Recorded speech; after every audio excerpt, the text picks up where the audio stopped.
was told that interns should never step out of line, that we were the ghosts that made the machine run. Invisible. Replaceable. The kind of people who blended into the marble floors until our reflections disappeared. But that Tuesday morning, in the middle of Manhattan's cold glass lobby, I broke that rule, all because an old man moved his hands in silence while the rest of the world rushed past. /////. My name's Maya Carter. 22. Marketing intern at Alder Hartwell Communications, one of those towering firms on Madison Avenue where people wear ambition like perfume. You could smell it, expensive, sharp, and exhausting. Every morning, I rode the subway from a tiny walk-up in Queens, gripping my coffee like a life raft, rehearsing the same mantra, stay small. Stay invisible. Don't mess this up. That job was supposed to be a stepping stone, but most days it felt like a treadmill. I made copies until my fingerprints blurred, fetched coffees for meetings I wasn't allowed to attend, smiled politely while senior associates talked over me. Blending in seemed safer. If you don't make waves, you can't drown. But the truth? I hadn't always been that invisible. In high school, I was the loud girl with too many ideas. The one who believed she'd do something that mattered. Then college came, and so did rejection letters. Failed interviews. Internships that went nowhere. Each one chipped a little piece off until I barely recognized the reflection that stared back at me. I'd stopped volunteering answers. Stopped taking risks. Even stopped eating lunch with others, easier to hide behind my monitor than risk small talk. ////. The only person who still looked at me like I was somebody worth noticing was my little brother, Danny. He was 8, deaf since birth, with the most expressive face I'd ever seen. Our parents loved him, but they struggled with the silence. I didn't. I dove straight into it. Late nights with YouTube tutorials, hands cramping as I practiced finger spelling, rewinding ASL videos over and over. I signed until the motions felt like breathing. For him, it was love. For me, it became the one thing that made me feel capable again. Still, in a firm obsessed with billboards, brands, and bottom lines, being fluent in sign language felt useless. So I buried it, the same way I'd buried my confidence. Until that morning. ////. The lobby of Alder Hartwell looked like something out of a luxury magazine, glass walls, black marble floors, the faint echo of heels, and phones buzzing like cicadas. The receptionist, Jessica, was juggling 3 calls. My supervisor, Margaret, had already texted me 4 times about presentation folders I was res-tacking near the elevator. I remember thinking how loud silence can feel in a place like that. Then I saw him. An older man, silver hair, navy suit slightly rumpled, standing near the reception desk. He looked lost. His eyes scanned the room, lips moving in soundless words. I noticed the way people brushed past him, heads down, earbuds in, as if he were invisible. He tried speaking to Jessica, but she waved him off with that tight corporate smile that says you're not my problem. And then, his hands moved.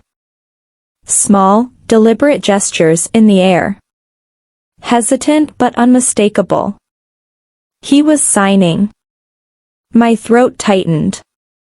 My brain clicked into focus the way it used to with Danny. But my feet stayed glued to the floor.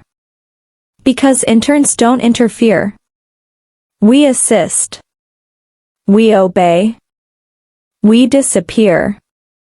Margaret's voice echoed in my head, don't waste time. Don't wander off. But I couldn't look away. The man's shoulders sagged with that familiar defeat I'd seen too many times in my brother, the look of someone unheard. I felt my heartbeat in my fingertips. My hands shook as I set the folders down, every cell in my body screaming, "Do something." So I did.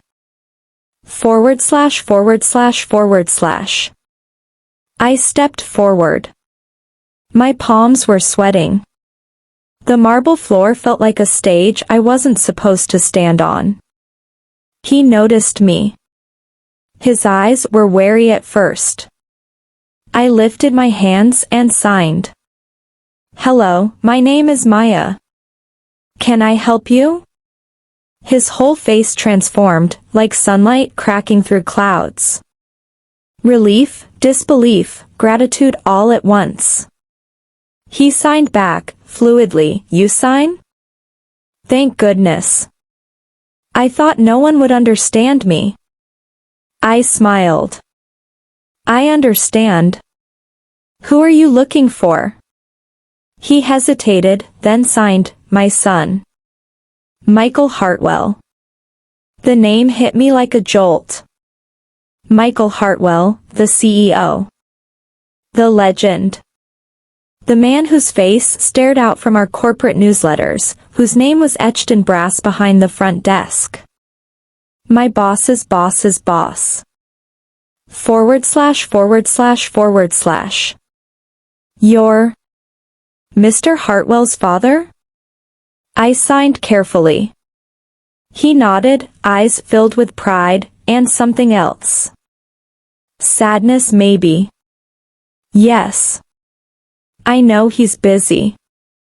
I just wanted to see him. Wait here, I said gently. I'll call upstairs.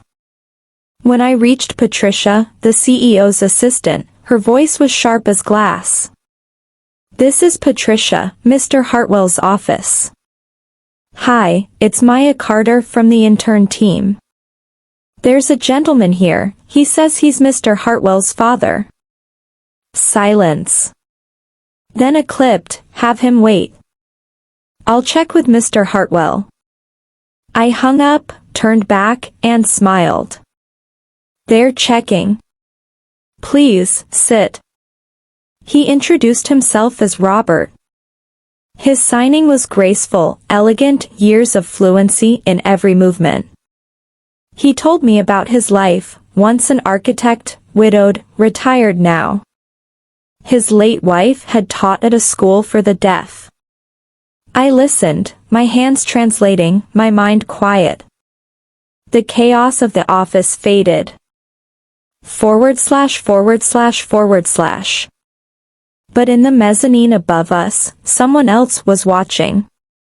Michael Hartwell himself, the CEO, leaning on the railing, half hidden behind a column, eyes fixed on his father and me. I didn't know it then.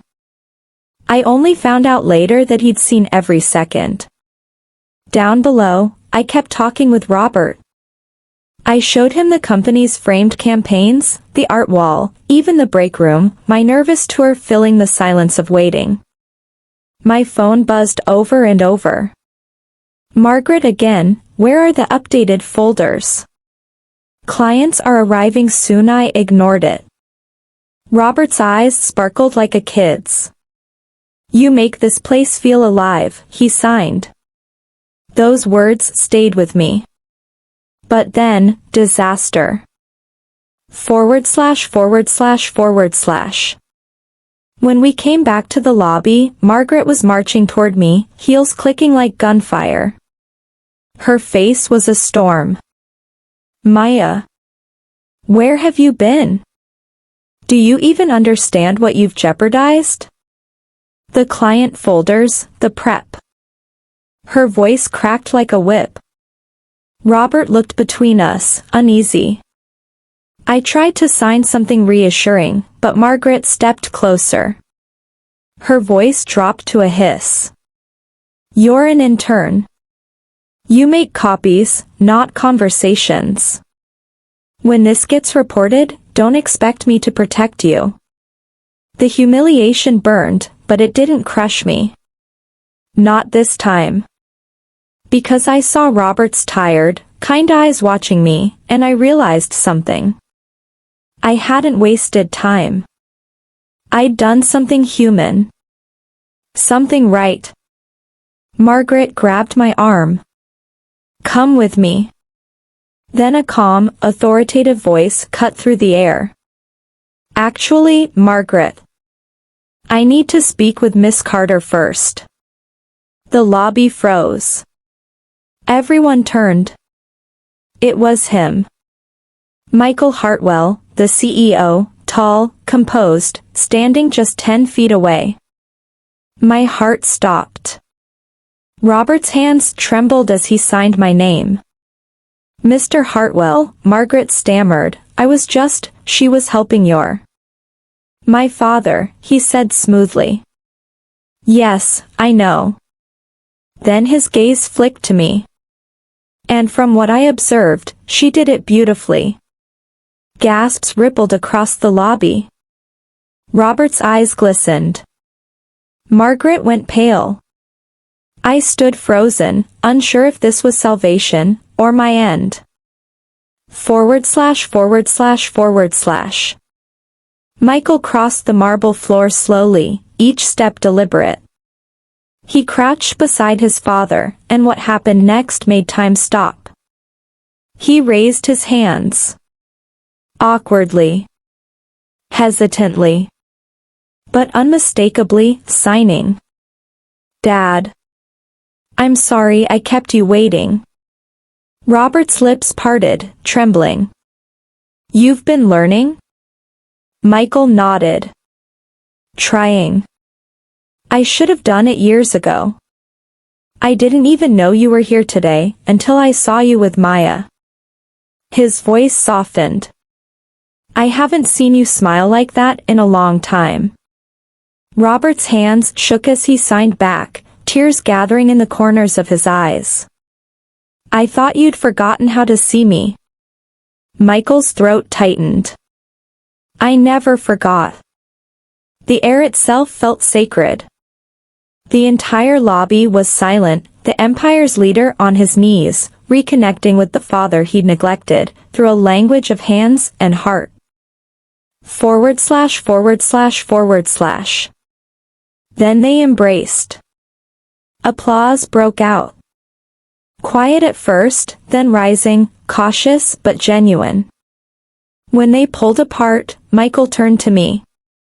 Miss Carter, he said, would you join us upstairs?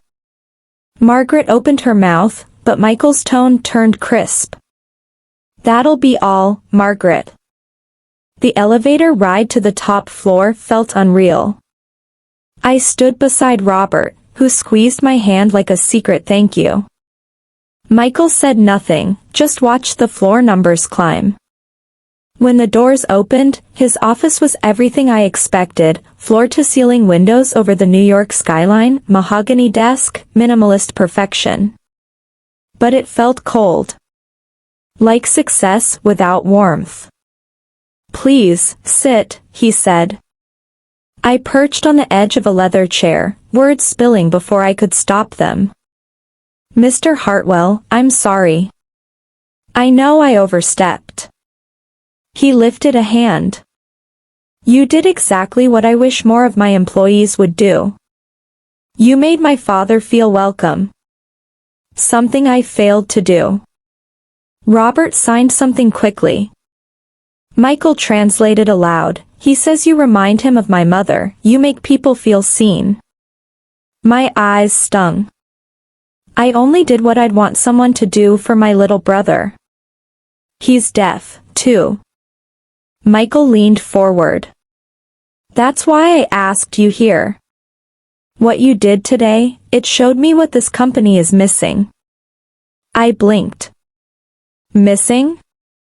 Inclusion, he said simply. We talk about it on our website, in our mission statement. But we don't live it. Today, you, as an intern, showed more humanity than some of my executives have in years. I shook my head. I'm just an intern. He smiled faintly. Not anymore. Then he said something that changed my life. I'm creating a new position, Director of Accessibility and Inclusion. You'll design programs, train staff, make sure Alder and Hartwell doesn't just say the words, but lives them. You'll report directly to me. My pulse roared in my ears. Me? I don't have the experience. You have empathy, he said firmly. And courage. You saw someone everyone else ignored, and acted. That's leadership. Robert reached over, his hands trembling but steady as he signed, "Take it." I swallowed hard. I need to think. Michael nodded. Take the weekend. But know this company needs someone like you. I need someone like you, /////. That night, I called Danny over video chat. His face lit up when I told him. You're gonna help people like me at work, he signed, bouncing in his chair. Yeah, I smiled. That's the plan. He grinned. You're like a superhero for the deaf. For the first time in years, I believed him. By Monday morning, my answer was ready. I walked into Michael's office, heart pounding. Yes, I said. I'll take the job. And that's how it began. The title sounded fancy, Director of Accessibility and Inclusion, but it was anything but easy. My first task was to audit the entire company. What I found was heartbreaking. Fire alarms without visual alerts. Meetings with no interpreters. Training videos with no captions. A culture of good intentions buried under neglect. So I rebuilt it. Brick by brick. ////. We installed visual alarm systems. We hired ASL interpreters for every meeting. We redesigned marketing decks to meet accessibility standards. We even launched lunchtime sign language classes, and to my shock, the first person to sign up was Margaret. After class one day, she pulled me aside. I was so focused on deadlines, she admitted softly, I forgot about people. I don't want to make that mistake again. 6 months later, Alder and Hartwell won a national award for workplace inclusion. Michael insisted I accept it on stage. My knees shook, but my voice didn't. Inclusion isn't policy, I said. It's people. It's choosing to see someone others overlook. That's what changes everything. In the front row, Robert was signing applause, his face glowing with pride. Next to him, Michael smiled, not as a CEO, but as a son finally at peace. And me? For the first time, I didn't feel invisible. I felt seen. Heard. Whole. Sometimes, I think back to that moment in the lobby, that simple decision to say hello in silence. It didn't just change my job. It changed my life. Because maybe that's all leadership really is, seeing the person everyone else walks past, and stopping long enough to listen. ////. Thank you for listening to my story. It means the world to share it with you. If it moved you, please give this video a like and hit that subscribe button. It helps me keep telling stories like this one. Stay strong and I'll see you in the next one.